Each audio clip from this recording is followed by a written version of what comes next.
চলে এসেছি দ্বারকায় তারকেশ্বর মন্দিরের সামনে।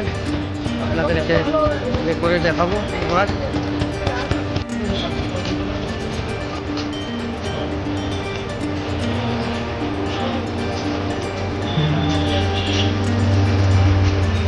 Thank you. Thank you.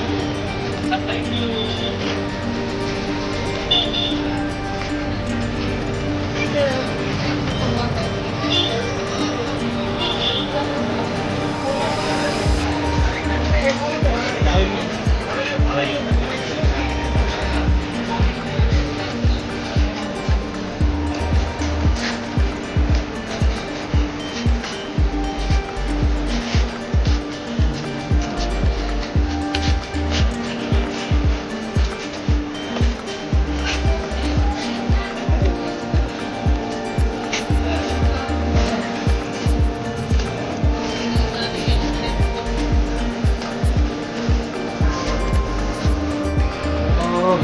আস্তে আস্তে এগিয়ে চলেছি মেন মন্দিরের দিকে। আপনাদেরকেও দেখাচ্ছি যেরকম মেন মন্দিরটা। আরও আগে যেতে হবে, চলুন দেখা যাক। তো মোবাইল নিয়ে যাওয়া হবে না, রেকর্ডিং করা প্রোহিবিটেড।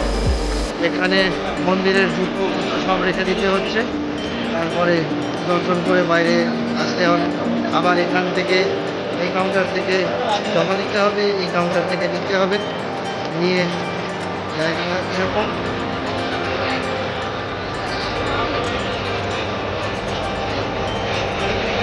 মেন মন্দিরটা ঠিক আমার পেছনে তার ধ্বজা দেখা যাচ্ছে, আমি আপনাদেরকেও দেখাচ্ছি। এখন সন্ধ্যা হয়ে গেছে, টাইম হচ্ছে আপনার 7টা বাজে। তো মোটামুটি অন্ধকার হয়ে গেছে। নেমেই হোটেলে চেকিং করে চলে আসলাম। এখানে সামনেই ছিল আমাদের হোটেলটা, পায়ে হেঁটেই চলে এসেছি। এরপরে গোমতীঘাট দেখতে যাবো। তো চলুন দেখাই আপনাদেরকে মেন মন্দিরের ধ্বজাটা, মেন মন্দিরটা যেরকম।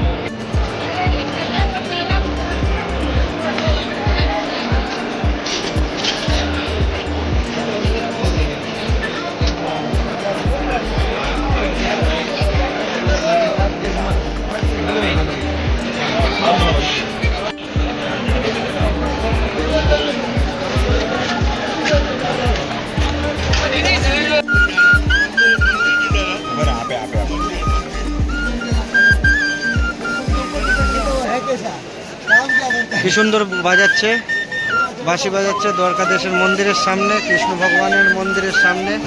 আর এক ভাই, এই ভাইও আছে, বাজাচ্ছে। এরা বাঁশি বিক্রি করছে, এবার সুন্দর বাঁশি বাজাচ্ছে।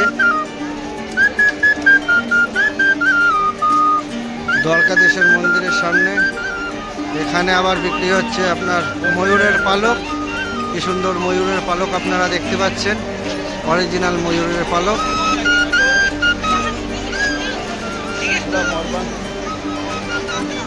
দর্শন খুব ভালোই হলো, মোবাইল টোবাইল রেখে গিয়ে দর্শন খুব ভালো করে। এবার এখন আমি যাচ্ছি হচ্ছে গোমতীঘাটের দিকে, হেঁটে হেঁটে। আপনারা দেখতেই পাচ্ছেন আমার পেছনে, এটা হচ্ছে গোমতীঘাটের রাস্তা। তো আমি হেঁটে হেঁটে এবার গোমতীঘাটের দিকে যাচ্ছি। চলুন আপনাদেরকে দেখাই।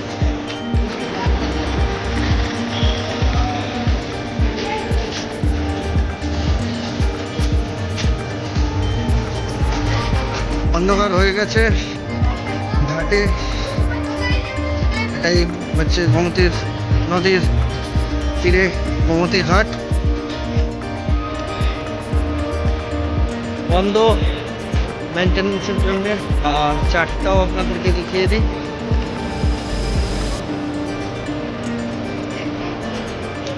এটাই সেই সুদামা সেতু, এটাকে সামনে দিয়ে দেখিয়ে দিচ্ছে। এটা এখন বন্ধ আছে।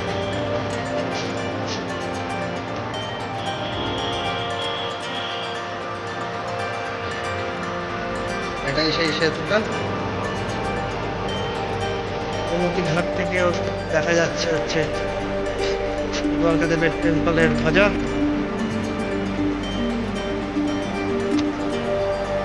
তো ডে 1-এর আজকের ব্লগটা কিরকম লাগলো কমেন্ট সেকশনে জানাবেন। গুজরাটের আরও অনেক কিছু আসছে, আরও অনেক ব্লগ আসছে আস্তে আস্তে। আর আজকে ডে 1-এর এটাই শেষ, এখান থেকে সাইন অফ করছি।